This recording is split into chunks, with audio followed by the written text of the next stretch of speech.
Hello guys, welcome to you all. Hope you all are fine.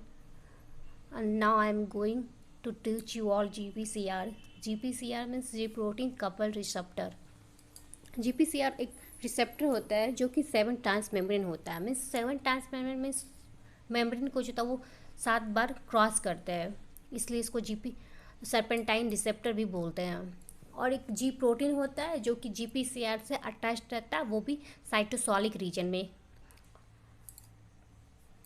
अब GPCR जो है most of मतलब जितना भी ड्रग होता है या वो मोस्टली जीपीसीआर को ही टारगेट करता है। जितना भी सेल में प्रोसेसिंग होता है, most of the processing GPCR के थ्रू ही होता है, जिसमें कि बीटा एड्रीनर्जिक रिसेप्टर होता है। एग्जाम्पल में सेरोटोनिन होता है, डोपामाइन, ये सब जीपीसीआर के थ्रू ही वर्क करता है। और जी प्रोटीन जो होता है वो साइटोसोलिक रीजन में अटैच्ड होता है जीपीसीआर से। जी प्रोटीन जो होता है उसके 3 डोमेन होते हैं, जिसको अल्फ़ा, बीटा और गामा डोमेन भी बोलते हैं। अल्फ़ा और गामा डोमेन जो होता है वो मेम्ब्रेन से अटैच्ड होता है, मेम्ब्रेन से बाउंड किए हुए रहता है। और ये इनएक्टिव स्टेज में रहता है, जो कि जीपीसीआर से बाउंड रहता है।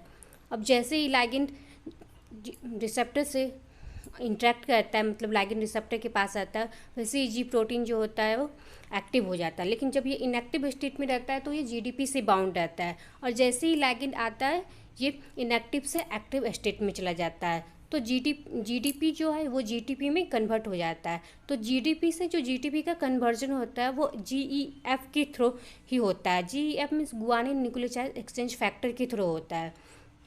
तो जैसे ये जीटीपी में जीटीपी से बाउंड होता है, ये एक्टिव हो जाता है, और एक्टिव होकर ये बीटा और गामा से अलग हो जाता है। मतलब जी अल्फ़ा डोमेन अलग हो जाता है बीटा और गामा से। और जी अल्फ़ा डोमेन जो होता है वो एटीपी से अटैच्ड हो जाता है। जब ये सारा प्रोसेसिंग हो जाता है तो जी अल्फ़ा डोमेन जो होता है वो एडिनाइल साइट एसी के पास जाता है। एसी जो होता है वो भी मेम्ब्रेन बाउंड इफेक्टर प्रोटीन ही होता है। तो ये जाके एसी को एक्टिवेट करता है। तो एसी जो होता है, जिसको एडिनाइलेट साइक्लेज भी बोलते हैं, वो एटीपी को सीएएमपी में कन्वर्ट कर देता है।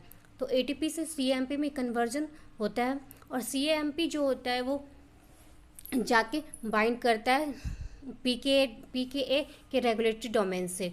और दो सीएमपी जो होता है वो रेगुलेटरी डोमेन से बाइंड करता है। जैसे ही रेगुलेटरी डोमेन से सीएमपी बाइंड करेगा तो रेगुलेटरी डोमेन और कैटालाइटिक डोमेन, पीके में 2 डोमेन होता है, एक रेगुलेटरी डोमेन होता है, एक कैटालाइटिक डोमेन होता है। दोनों के 2 डोमेन पार्ट होता है, 2 रेगुलेटरी और 2 कैटालाइटिक डोमेन। तो जो रेगुलेटरी डोमेन होता है वो कैटालाइटिक डोमेन से अटैच रहता है, और वो इनएक्टिव स्टेज में रहता है। जैसे ही सीएमपी आया, बाइंड किया, रेगुलेटरी और कैटालाइटिक डोमेन दोनों अलग हो गया।